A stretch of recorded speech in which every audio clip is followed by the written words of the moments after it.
우리 함께 찬송가 301장 찬양하시겠습니다.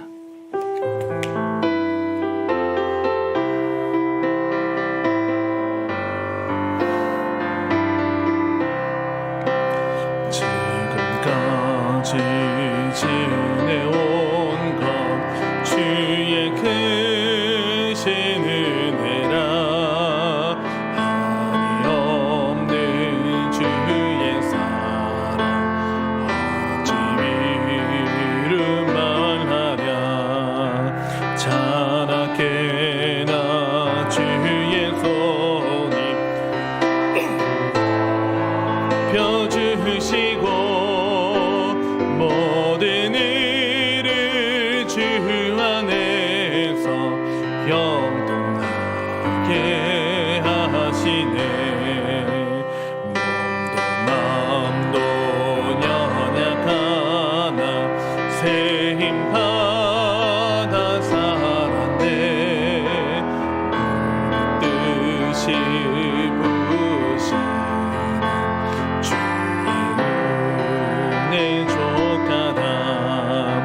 사랑 없는 거리에 나 험한 산길에 헤맬 때 주의 손을 굳게 잡고 찬송하며 가리라. 주님 다시 뵈올 날이 날로 다가와 무거운 짐 주께 맡겨 새날도 멀잖네. 나를 위해 예비하신 고향 집에 돌아가 아버지의 품 안에서 영원토록 살리라.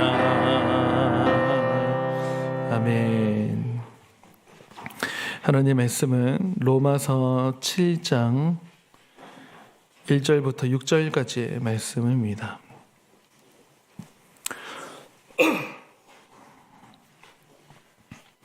로마서 7장 1절부터 6절까지 교도 가시겠습니다.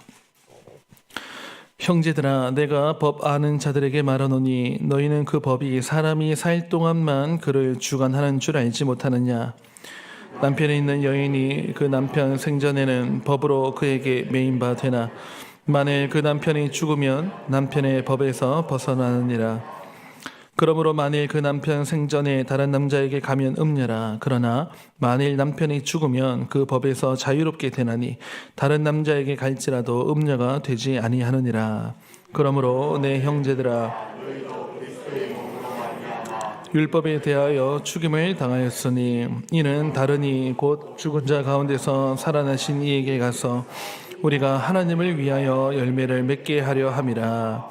우리가 육신에 있을 때에는 율법으로 말미암는 죄의 정욕이 우리 지체 중에 역사하여 우리로 사망을 위하여 열매를 맺게 하였더니 이제는 우리가 얼매였던 것에 대하여 죽었으므로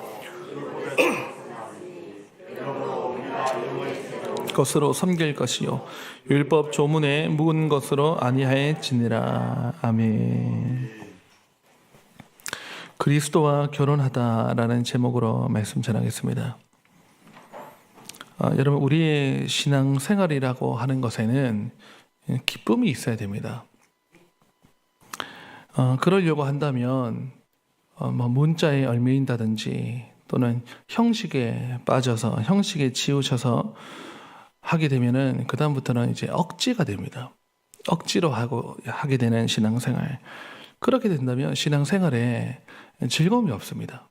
억지로 하는 것에는 즐거움이 없지요. 하나님을 섬긴다고 할 때 우리가 기쁨을 가지고 또 감사가 기본 전제고 감격해가지고 어떤 즐거움을 가지고 섬겨야지. 이게 율법에 기록됐으니까. 그래서 안 하면 안 되니까. 또는 우리가 너무 집착하는 것이 이렇게 복 받으려고.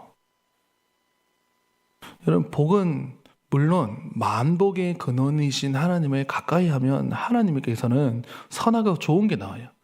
당연히 하나님은 하나님의 자녀에게 복을 주시죠. 그러면 우리가 붙들 것은 하나님을 붙들면 복은 오는 것입니다. 그런데 이제 우리가 복 받기에 집착을 한다. 하나님도 안 보이게 됩니다.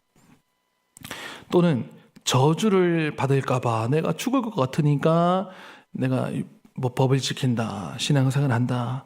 이런 거 다 형식적이에요. 형식적으로 치우쳐서 신앙생활을 하는 것이고 그렇게 하면 하나님께 아무 의미가 없습니다. 유대인들은 율법을 그렇게 지켜온 것입니다. 모세 때 시내산에서 율법을 받지 않습니까? 율법을 받고 받은 그 하나님의 계명, 이렇게 살아라 하는 계명이죠. 그 율례와 법도와 증거, 말씀, 진리, 이게 하나도 그 은혜도 모르고 그 본 의미도 모르고 그러면 하나님의 사랑도 못 느낄 것이고 그러면 감사도 없는 것이고 감격도 없는 것이고 오로지 이 글자 율법 조항이요 규칙 만드는 거예요. 규칙. 안 지키면 안 되는, 지켜야만 하는 이 두 가지죠. 지키거나 안 지키거나. 그런데다가 유대인들은 지금 갖고 있는 저 유대인들의 유전이라고 한다는 것은 장로들의 전통, 이런 전통이라든지 유전은 항상 해석을 할 때 과잉 해석을 했어요. 성경을 가지고 뭐뭐 하지 말라 한 절을 가지고 이거는 이렇게 하면 안 되고 저렇게 하면 안 되고 이렇게 해야 되는 것이고, 우리 사람 사이에서도 뭐뭐 해, 뭐뭐 하지 마, 이게 입술에서 너무 많이 나오는 사람 만난다고 해보세요. 그 사람이 율법이 돼가지고 만나면 즐거움이 없을 거예요. 자유함이 좀 있어야죠. 항상 이게 규칙이 있으면 변칙이 있고, 우리 변칙이 안 되면 막 반칙을 써서라도, 그러니까 그 너머의 세계를 그래도 우리가 그런 할 수 있는 자유가 있어야 되지 않겠습니까? 과잉 해석, 이것도 성경에서 아주 안 좋은 자세거든요. 또는 억지 해석, 성경이 그런 뜻도 아닌데 그걸 막 그냥 그렇게 억지로 끼워 맞춰가지고 이거를 이제 짐지우는 거예요. 이런 율법 조문에 쩔쩔매고 얽매여서 신앙생활을 유대인들이 해왔으니 거기 무슨 기쁨이 있겠어요? 거기 무슨 자유함이 있었겠습니까? 그러니 제사도 번패스럽고, 이 얼마나 이 번패스러운 거 그러거든요. 하면서도 아무 즐거움도 유익도 없고 그렇게 은혜가 없이 지내온 겁니다. 제가 아까 방금 사람 사이라 그랬는데 여러분, 우리 인간관계도요, 만나면 서로 인사를 하고 해서 시작하죠. 안녕하세요 이렇게 인사를 하면서 그 사람이랑 내가 대화를 하면 안 하면 안 되니까, 예의니까, 상호 존중이니까 여기에 내가 얽매여가지고 안녕하세요 인사하고 밥 식사하셨어요 기계적으로 형식으로, 실제로 그 사람이 어땠는지는 관심이 없고, 사람 사이에서도 그러면 정말 딱딱하고 그거 사람 다 알지 않습니까? 사람 사이에 정말 이렇게 기름칠하는 게 하는 게 뭐겠습니까? 내 마음에 있는 거를 전달해 주는 거죠. 그래서 사람과 사이에서도 서로 마음과 마음에 있는 것이 오갈 때 그 사람이랑 만나면 너무 좋은 거예요. 그리고 막 속에 있는 게 막 다 나와버립니다. 속에 있는 게 나오면 그 사람도 진실되게 반응해서 들어주고, 그 사람 속에 있는 것도 내가 알게 되고 내 것을 알려주고 싶게 되고, 이러할 때 여러분 그 관계가 증진되고 그 관계가 좋은 관계 아니겠습니까? 하나님 사이로도 그렇지요. 하나님과 사람 사이에서도 서로 알고 싶어하고, 하나님께서 우리를 사랑하신 만큼 그 사랑의 그 장광고, 그 깊이와 넓이를 우리가 알고 싶어서 하나님 앞에 그 감사로 예배를 드리고, 그렇게 할 때는요, 이게 천지차이입니다. 천지차이. 이런 것들이 아니고 그냥 신앙생활 억지로 한다, 규칙, 여러분, 그래서 이런 규칙 많은 사회는 깨끗하게 정돈은 될지 몰라도요, 그 안에 기쁨이 없습니다. 이런 어떤 공동체를 가잖아요. 그럼 규칙이 너무 많은 이게 메소디스트라고 하는 감리교죠. 창시자 존 웨슬리가 별명이 규칙쟁이에요. 규칙쟁이. 그때는 그래도 그도 그럴 것이 지금은 이제 감리 교단이 된 거니까. 근데 그 당시 홀리 클럽이라고 하는 이 영국에서 기독교를 이제 막 부흥시켜 가는 그때 하나님을 믿는 청년이라면 적어도 이래야 되고 우리 모임은 이래야 되고 뭐 그럴 수 있겠죠. 어떤 교회에 가게 되면은 여러분 숨 막히는 전통이 막 이런 게 너무 많아요. 막내는 항상 여기 앉아야 되고 막 그런 거 있잖아요. 또 보통 뭐 교회 장로님들 모인 당회도 그럴 것이고 교역자도 그럴 것이고 아주 안 좋은 전통이 뭐냐면 뭐 회의 때 막내 전도사들은 말도 못하게 해요. 입이 있는데 왜 말을 못하게 하고. 그래서 위나 아래나 마음껏 표현을 할 수 있는 자기의 생각을 의견을 올렸을 때 담임 목사님께서 그걸 또 들으시고 이게 정말 좋은 공동체거든요. 그래서 이걸 저해하는 게 뭐냐? 규칙을 너무 많이 만들어 놓는 거예요. 그 뭐 여러분 재미로 들으시라고 하는 건데 어떤 교회들이 이런 게 있어요. 어떤 교회 가면 무슨 컬러의 넥타이는 안 되고 무슨 색의 정장만 해야 되고 구두 색깔은 무조건 까만색이어야 되고 셔츠는 무조건 무슨 색이어야 되고 이러면 숨 막히죠. 옷이란 거를 내가 그냥 뭐 여러분 그게 아니라고 해가지고 제가 뭐 빨간색 양복 입고 오겠습니까? 그죠? 그런데 막 그런 막 규칙이 있으면 그 다음부터는 지켜도 억지 순종이잖아요. 그러니까 이제 그런 것들이 사람과 사람 사이도 그러는데 하나님과 우리 사이에서도 규칙이 너무 많으면 그래서 하나님께서도 우리에게 애초에 주실 때요 법을 한 개 주셨어요. 한 개. 그 한 개 뭐예요? 선악을 알게 하는 나무의 실과는 먹지 말라. 나머지는 임으로 다 먹되 누릴 수 있는 거예요. 누릴 수 있는 자유를 주신 거예요. 그런데 우리가 그걸 어기니까 10가지 계명이 내려온 거예요. 거기서 유대인들은 그 율법 토라, 창세기부터 신명기까지 그 안에서 뭐뭐 하라. 계명은 항상 그 뒤에 서술부가 2개로 끝나거든요. 뭐뭐 해라, 뭐뭐 하지 마라. 근데 이런 계명 끝나는 걸 쭉 그들을 모아보니까 613가지의 조항을 정리를 해놨어요. 그래서 그걸 철두철미하게 지킵니다. 유대인들은. 1개로 시작했다가 10개로 됐다가 613가지 됐다가 율법전서가 나와가지고 그러니까 여러분 사람이 사는 곳마다 항상 이렇게 얽히고 설키고 매이는 것들을 우리 스스로 만들어냅니다. 우리에게 죄성이 그래요. 죄성이. 여러분 기독교는 진리의 종교이고 또 하나님의 그 사랑의 종교입니다. 유일하게. 여러분 세상 어느 종교 또 무슨 신이 내가 너희를 사랑한다. 내가 너희를 위해서 죽었다.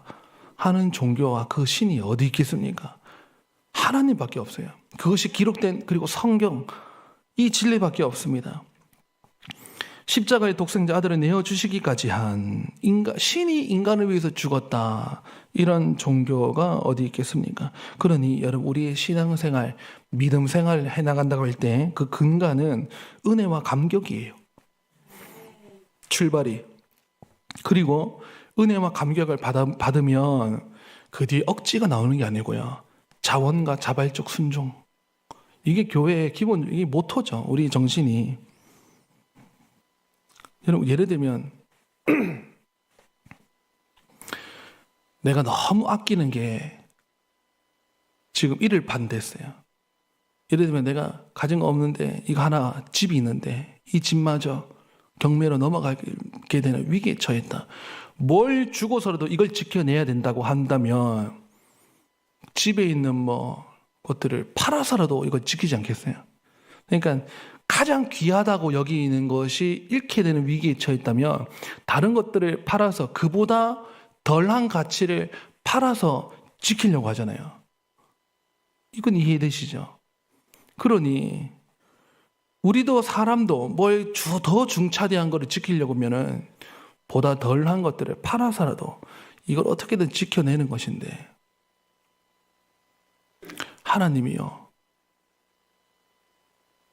여러분, 그 하나님의 이야기하기 전에 다시 한 번 더 말씀드리면, 그러면 여러분, 혹시 내가 뭐 물질적인 어떤 그런 거를 지키기 위해서 내 아들을 주는 그런 사람이 있습니까?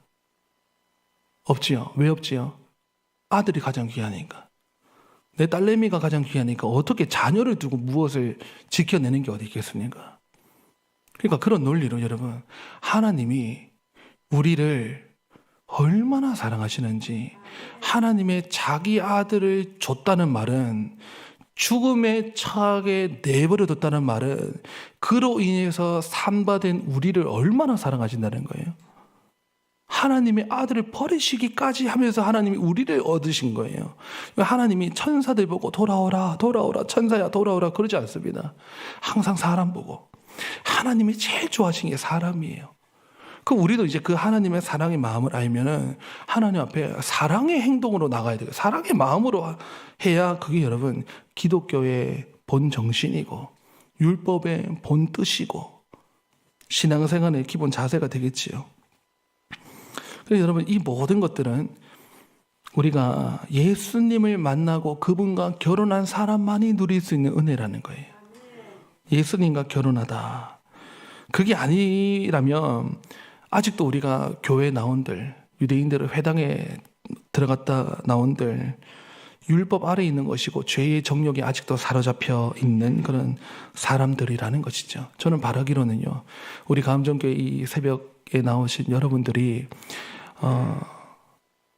억지로, 때로는요, 내 몸이 안 갈 때는 이전의 습관에 쫓아서 그런 마음으로, 훈련된 마음으로 억지로라도 나올 수도 있어야 되겠지만, 우리 기본 정신은 우리가 기도 생활하고 신앙 생활하고 하나님께 예물을 드리는 헌금도요, 아까워 죽겠는데 안 하면 벌 받을 것 같으니까, 내가 직분에 안 올릴 것 같으니까 이렇게 하면 이거 아무 의미가 없는 거예요. 저는 그렇게 본다면 세상에서 가장 불쌍한 사람은 목사요, 장로요, 권사요, 직분자 같아요. 성도 같아요.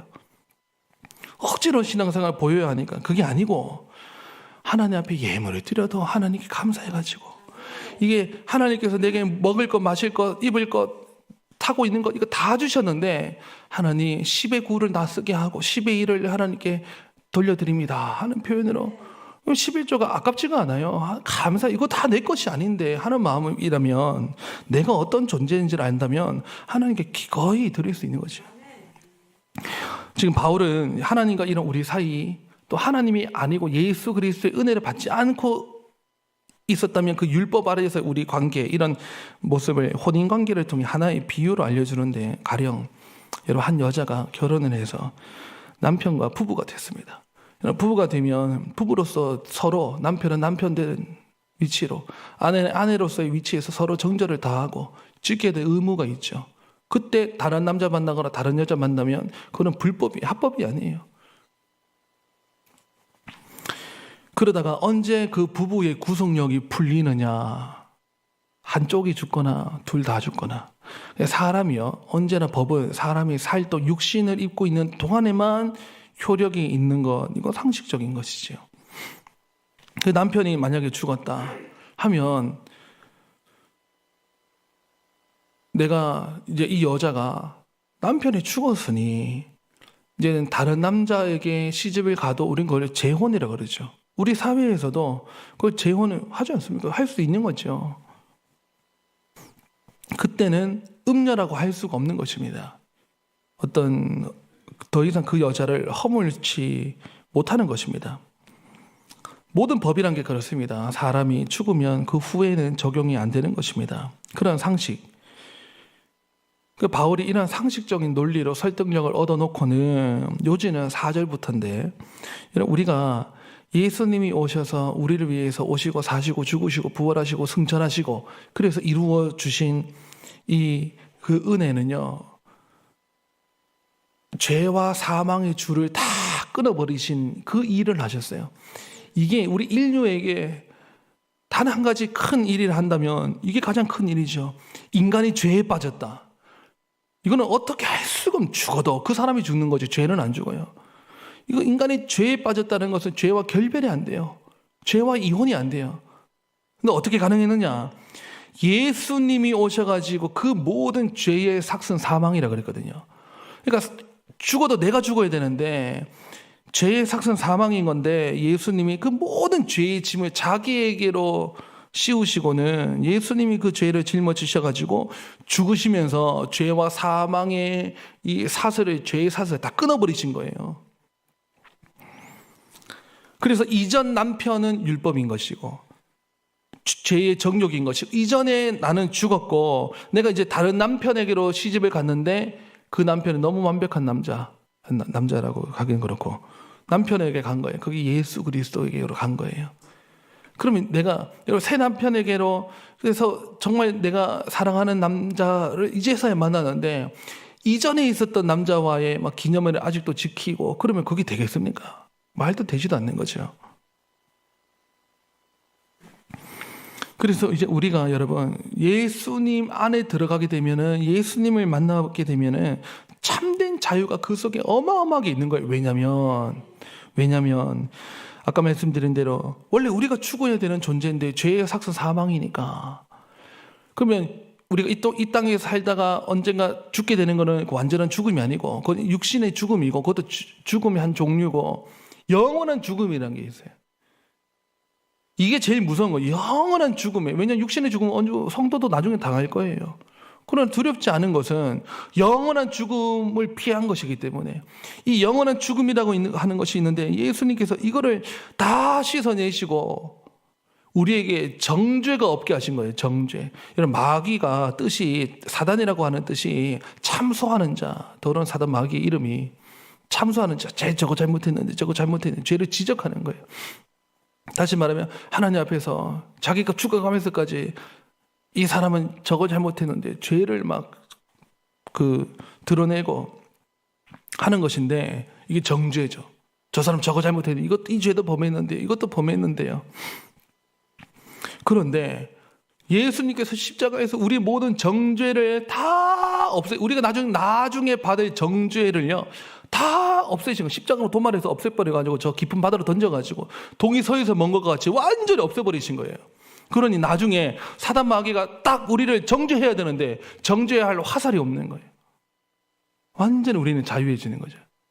예를 들면 여러분, 내가 못 갚을 거를 누가 갚아줬어요. 누가 갚았으면 나는 낸 거예요, 안 낸 거예요? 갚은 거죠. 누가 갚아줬으면 내가 갚은 거죠. 내 이름으로 해줬으면 내가 갚은 거죠. 더 이상 정죄함이 없는 거죠. 우리가 찬송 중에도 그렇게 찬송하지 않습니까? 내가 예수 믿고서 죄사함 받아 나의 모든 것 다 변했네. 그 끝에 뭐라 나오냐? 하나님은 나의 구원 되시오니 내게 정죄함 없겠네. 정죄가 사라져요. 정죄가 사라지니까 나중에 사단 마귀가 이거 찔러야 되는데 그게 없는 거예요. 없어진 거예요.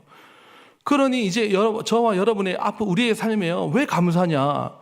나중에 우리가 다 정죄받을 인생이었거든요.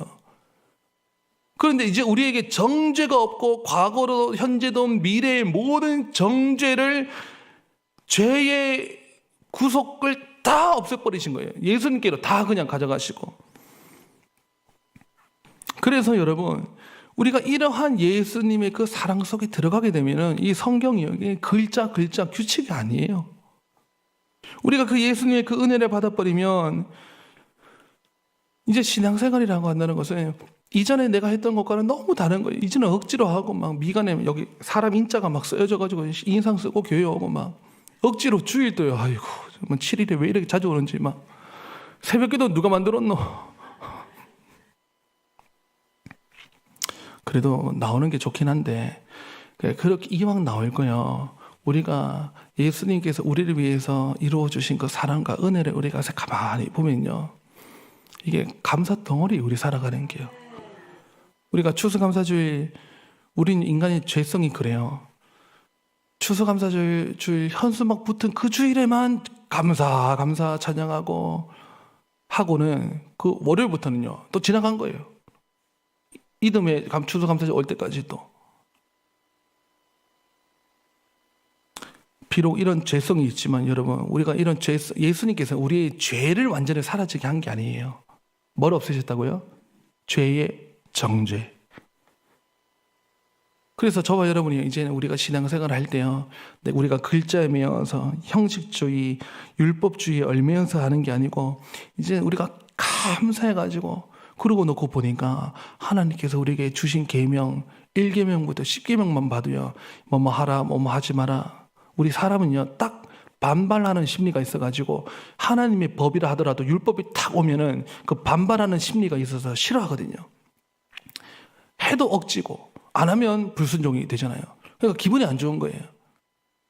그런데 하나님의 은혜를 받고 보면 여러분 1계명부터 10계명도 하나님의 은혜예요. 사랑 이야기예요. 이게 우리는 뭐뭐 하라 하지 말라, 은혜가 바짝 마르면 그냥 그렇게만 느껴지는데, 다시 보면은 하나님이 우리를 너는 나 외에는 다른 신들을 내게 두지 말라, 하늘 위로나 땅 아래나 바닷속에 물속에든지 어떤 형상도 만들지 말라, 그 이름을 망령되이 부르지 말라. 이게 여러분 하나님께서 우리를 사랑하신다는 이야기. 우리를 얼마나 여러분 사랑이라고 하는 관계를 무조건 하나여야 되거든요. 여러분 혹시 사랑하는 아내가 있고 사랑하는 세컨드가 있고 막 그렇습니까? 그건 사랑이 아닌 거죠. 잘못된 거예요. 빗나간 거고 왜곡된 거예요. 사랑은 좋아하는 단어가 오직이라는 단어 좋아하고, 사랑이라고 하는 것은요 그냥 하나밖에 없는 거예요. 그 사랑은 내가 1번이 되는 게 사랑인 것이고 하나님이 내 1번이 되는 것이 사랑인 것이고, 여러분 이런 신앙 생활 속에 우리가 들어가야 되지 않겠습니까? 저와 여러분이 이전에 율법에 매여가지고 성경에 매여가지고 규칙에 얽매여가지고 습관에 얽매여가지고 형식적으로 하는 것이 아니고, 오늘 내게 주어진 이 삶의 하루하루 다 보면 예수님께서 내게 다 주신 거예요. 식탁에 하나님께서 우리에게 먹을 밥을 주시고, 정말 감사한 것이 내 손, 내 두 팔로 내가 밥 먹는다는 거. 이거 병원에 있는 사람은 소원이에요. 내 두 발로 교회에 오를 수 있다는 것. 내 사랑하는 자녀가 뭐 좀 사고는 칠지라도 건강하게 살아있는 것. 어떤 목사님이 남편을 잃고 나니까 등 긁어주는 남편도 나중에 없다 보니까 너무 외로움에 사무쳐가지고 사고 칠지언정 안방에 누워있을지언정 있는 남편은 얼마나 그리운지, 있다고 하는 사람들이 부러운지 그런 이야기를 하더라고요. 오늘 하루 형식주의라든지 억지로 또 해야 하니까 그런 데 매여서 신앙생활 하는 게 아니고, 새벽부터 밤까지 펼쳐지는 모든 하루 속에 예수님께서 주신 은혜, 자유함을 주신 것, 그것에 감사해서 감업한 마음으로 감격해가지고 주님 제가 왔어요 하고 엎드려 기도하시고, 하나님이 가장 사랑하시는 제가 왔어요, 하나님 말씀하심이 무엇입니까 하고 엎드리시면 하나님께서 또 밝히 알려주시는 것대로 하나하나 지켜가면서 살아갈 때에 하나님과의 사랑의 관계 속에서 신앙생활 하시는 저와 여러분이 다 되시기를 간절히 바랍니다. 기도하시겠습니다. 아버지 하나님, 지금까지 지내온 것 주의 크신 은혜입니다. 한이 없는 주의 사랑 어찌 우리가 이루 말할 수가 있겠습니까? 나를 위해 예비하신 고향집에 돌아가 아버지의 품 안에서 영원토록 살게 되는 천국의 은혜까지 내려주신 것 감사합니다. 이 새벽에 하나님, 우리가 억지로 나오지 아니하고 하나님 말씀 듣고자 왔고, 하나님의 찬송에도 하나님 뜨거운 마음으로 부르기를 원하는 마음으로 왔습니다. 우리에게 예수 그리스도 안에서의 참된 자유와 기쁨과 감사를 허락하여 주시옵소서. 잃어버린 자 있다면 회복시켜 주시고, 느끼지 못한 자들이 있다면 하나님께서 뜨거운 눈물 가운데 깨달을 수 있도록 도와주시옵소서. 하나님의 사랑에 감격해서 내가 장로로, 권사로, 집사로, 성도로, 목사로 하나님 앞에 영원토록 서게 되기를 원합니다. 주여, 모인 자들에게 은혜 내려 주시옵소서. 하나님, 교회 앞에 크고 작은 결정해야 될 일들과 여러 중차대한 일들이 있는데 하나님, 이것 하나도 우리 교회의 위기가 되지 아니하게 하시고 이 모든 것도 하나님께서 선하게 풀어주실 줄 믿으니 겸손으로 허리를 동이고 사랑으로 역사하실 하나님의 역사만 보기를 원하오니 주여, 우리 감정교회를 통하여서 여러 가지 일들을 원만하게 해결하여 주시옵소서. 하나님, 오늘 금요일에 또 저녁에는 금요 기도회가 있습니다. 오전에는 또 성경 공부반 요나를 통해 나를 들여다보다 반이 있습니다. CT 요양병원 예배 봉사가 있습니다. 새소식반 슈퍼 퀴즈가 있습니다. 주여 아침으로 밤으로 우리와 함께 하시고 하나님 공부반마다 기도회 때마다 주여 우리에게 찾아오셔서 은혜와 감격이 넘치는 시간이 되게 하여 주시옵소서. 감사를 드리며 예수님의 이름으로 기도드립니다. 아멘. 하나님 앞에 자유롭게 기도하시겠습니다.